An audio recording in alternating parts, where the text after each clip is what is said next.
Jack Black is here. You love that, huh? Yeah. Actually, that is one of my favorite little things he's done recently. Yeah. I'll have to cut that out. I don't want to get in trouble with Mr. Black. 1, 2, 3. Yeah. Oh no, I got you. Yeah. I love if that. I only had my saxophone. Yeah. The saxoboom. That's the little Oh. toy instrument that he plays. That's right. Ironically, I used to do the same thing with my daughter's Montana guitar.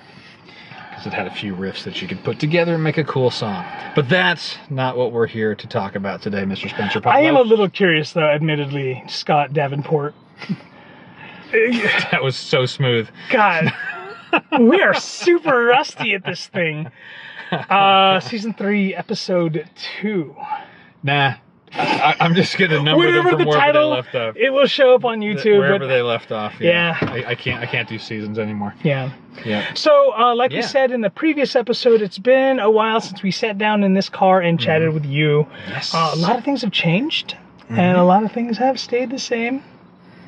You look good for being 80, by the way. I know. I've really been trying to, Yeah. do the health thing. Good. Yeah. It's I have a 5-year plan. It's called Don't Die. it's working out. Yeah. But so you had a kind of a cool topic to ask since we haven't talked in a long time. And so that would be, I'll let you tee it up here for us. Don't mind me. Oh. You know Hell, what? man. I gotta look good for our peoples. This is the kind of stuff that I have to deal with. Not only does he brush the beard during the show, now he's shaving. I'm going to get concerned. We're if, like, so busy, we gotta figure out. Shower is going to be installed in the back. Oh. Like the little rubber ducky in the tub and the thing. Yeah, I need to get an RV. That's a business expense. So then that way we can go ahead and do that. RV. No, so the question was, so what has changed in the past year? Because I find myself as a photographer, I don't really stick to. I don't have a style that stays for too long. Okay. Just like photography itself, in the 80s or 90s, there was the Vaseline portrait look. I thought you were going to say the reverse vignette with the white edges. Oh, well, no, that was part of it. That was part of it, and that was like, that was in vogue and everyone just dug it and that was the thing. But, so that's the industry in general, but for us as photographers, have we found ourselves shifting? Changing subtly, stuff like that? Are you finding that you're taking pictures more of rocks or more of trees? Yeah, that one. So, there's I can answer this in 2 ways for myself. First in my normal voice, and then in a silly high-pitched whine. No, first is, do I take pictures of the same stuff? Pretty much. I mean, landscape is the thing. And in particular the ocean. So yeah, there's a lot of rocks and water in my photos. Oh, I wasn't inside. I understand. I thought it was kind of funny. But more rocks. Yeah, exactly. I've got to have more rocks. But yes, I mean, there's that part of it, which actually, as I think about it, as we're talking through it, there's a level where that has become not rote, but it's very easy for me to walk up to some place that's got that type of a landscape, and I can pretty quickly, I know what I want, I'm going to get this, and I'll be done with it. What I'm finding that I've been turning to more is when I'm doing where I see more change in my work is in the post-processing. Yeah, that totally counts. It's gotten I guess just more refined. Again, for the core work that I do, I know what tools I want, I know what to reach for, and I'm usually more rapidly finishing and edit. Where I've found that becomes like the double-edged sword is, am I pushing myself creatively, not getting outside of your comfort zone, not seeing things as differently as I could. I'm finding that I'm taking a handful of shots of, okay, I got these are like the ones that are bankable, and then I'm going around and playing with the camera, and I haven't really landed on anything like new. I'm not gonna get out of bed early in the morning to go take a picture of, I don't know, some building or some street or something like that. It'll have to be a nice landscape to get me out of bed early. But yeah, okay. That I don't think that's going to change. That Sure, but things have changed for you. But your subjects haven't. Changed. Your subjects haven't changed. Yeah. Certainly the processing has become refined, and then there's the ones where I'll just play with them. Okay. Maybe a good case in point. This is I'm not sure if this is going to be on my YouTube channel by the time this airs or not, but in close proximity. I'd gone out to a spot, I don't know, about 2 miles up from here on La Jolla Farms Road. There's this incredible house that I have this image that I want to capture, and it looked like I was going to have good conditions. Didn't work out the way I wanted to. Took 5 or 6 photos. I'm done with them. Yeah. But then I got it. I was like, all right, let me play with one of these. Maybe there's something I can do with it. And as I started just tinkering around, something different started to emerge. What software did you use? So far, only Lightroom. Okay. But where I left the photo is, I want to try, another thing in On1, and there's this other thing I want to try in Luminar. And I want to see what happens and what results. So I'm kind of using those types of, like the outtakes almost. And this is a shoot that didn't go the way I wanted to, but then using it to explore something creatively. And I find I do that with my travel photos a lot. When I'm playing tourist, I take a lot more photos of things I wouldn't normally take, just because they're, I guess, visually new to me. That's interesting. Yeah. That's interesting. Yeah. So, because what I'm hearing is, because I can relate, you'll take photos. Sometimes it works, sometimes it doesn't, but you just want to see if you can somehow save it. And sometimes software comes and it saves the day. Yeah. And it's not even necessarily like, salvage the shots. This is not like one of those, I'm never going to get this photo again, or I'm in a place that it's highly unlikely I'll ever return, and I want to salvage something for it. It's more of a, it's like exploratory. It's like, all right, well, this is what I have. This is some material I have to work with. And I guess what prompted me to think of it is, I'm picturing the photo that I started with, which is like pretty blah. And within, 10 minutes, having played around with it, some stuff started to come alive. I was like, oh, that's interesting. Now, well, what if I do this? And then, that's interesting. And, kind of, going down that little rabbit hole. That sounds like me in 2017. When I discovered the dehaze tool. This shot's so flat. What's this do? Oh my God! Ooh, wait a minute.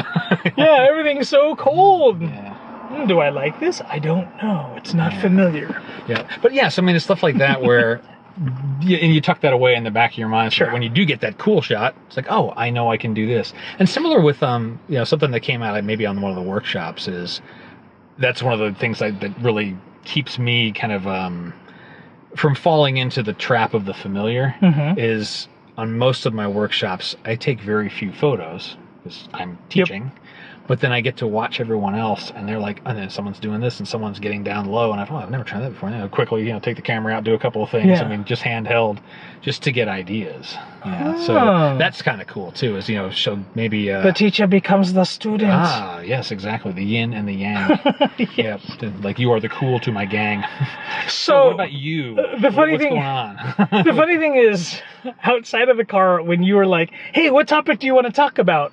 and I said, "Well, we could talk about this," and you're like, "Oh, my answer is going to be no." On to you. Nothing changed. I think you just chatted for like 25 minutes. It was more like 6. Just kidding. But no, I wouldn't leave you hanging like that. No, dude, I'm just kidding. What's changed with your photography? Nothing. On to you, Spencer. Yeah. I'm just teasing. But seriously, so what about you? Like for the last 6 months to a year, what's shifted around? So in the past year, I have found myself going back to people a lot more. Yeah. Okay. I photograph. I've been doing a lot more passion projects as well. Kind of rediscovering why I fell in love with photography. Okay. When I was taking a lot of pictures for Sony, they had a very directed, hey, let's go ahead and there's a request for images for snow, for instance. So they've got a marketing campaign in mind. Yeah, and so I always had to adjust to go, okay, I need to think for what goes on a banner, or I need to think about what goes on an email distribution or whatever like that. Sure. Now and it just became like, oh, this is what I got to do. Now I'm like, you know what? I got to remember that I want my passion and my heart to kind of like lead where I go, and I take pictures, and I'm something that puts a smile on my face. Yeah. And so I've been doing a lot of those things, a lot of things with the underrepresented, a lot of things with like the plus size men and women out there. And hardware wise, I find myself grabbing my drone more. So I want to say in the past, since 2019 started, so in the past 4 or 5 months, I have been, half of it have been from my drone. Half my images have been from my drone. It's a new perspective. It's still new to me, even though I've had this. It's definitely, you know, certainly like you were talking about, like the trends in the 90s, Yeah. and that, you know, aerial photography is definitely the trend. And it still is. You still get to see, you know, very unique perspective on different stuff, you know, and so that's cool. Yeah. Yeah, I still don't know if I'm going to do the drone. I don't know. It's tough. You know what? I sometimes I jokingly call it the lazy man's or lazy person's camera, because here in San Diego, you're part of it, but we have this like Sony shooters group, and I proposed an event. I was like, hey guys, let's go ahead and go out to the dunes. Let's go take pictures, and then we'll go do astrophotography at night. And everyone was like, oh yeah, cool. So it actually was a pretty decent a group of folks who showed up in our families, and everyone was in the sand dunes, and a buddy of mine, Matt, you know, we just hung out by our cars, and we're like, well, let's fly the drone. Yeah, exactly. And we just did, that's what we did, and so it was pretty fun. That's definitely a good spot for it, where, you know, taking another walk up and down hills is tough enough. Do it on sand, it's like three times as more strenuous. Yeah, like we didn't leave the parking lot for I would say 75% of our shoots. And I like the shots I came up with too. And Matt and I were just like, oh, this is the greatest. We gotta have Matt on the show sometime. We should actually. He's actually a big aerial photographer. He does a lot of drone work and a lot of video stuff. So so that's how my stuff has changed. I think superficially, if I really tear it down, I'm sure there are other things out there, and it'll come to me as soon as we stop recording this episode. But you said something interesting though, like when you're having a shoot for fundamentally a client, you know, you find that limits your, you know, I want to say limits your creativity. It limits your choices, and it can drive you down this narrowing path of, I forgot why I picked up the camera in the first place. Because I know, and I've probably said this on this show before too, but I fall into that trap where every time I go out, I'm like, how do I make content out of this? How do I turn this into a video, or, you know, something that, you know, can be, you know, used beyond just, I'm going to take this picture for myself. And so that's something, I think, I can't remember when I think it was for this year. It was, you know, like the overall like resolution kind of thing is like, you know, do less and finish more. And so one of those things is every once in a while I just go out with just the camera, like you. I got one camera today. I can't be filming. I can't be doing any of that other stuff. Just I'm gonna go get some some photos. And, so interesting you bring that up, because one of the things that I was, whenever I would photograph, in the front of my mind as I take the picture, I would shoot for Sony, I'd be like, does this photo show why the camera kicks ass? You know, and so that would, because sometimes I want to, sometimes I don't want to shoot with 14 stops of dynamic range. You know, sometimes I want to crush my blacks. I know what someone else who's also in the circle of Sony shooters, he was concerned that his black and white images were not suitable for Sony because it didn't show the colors and all that stuff. And I mean, you know, you just gotta. That's why you shoot for Sony, because they like your stuff.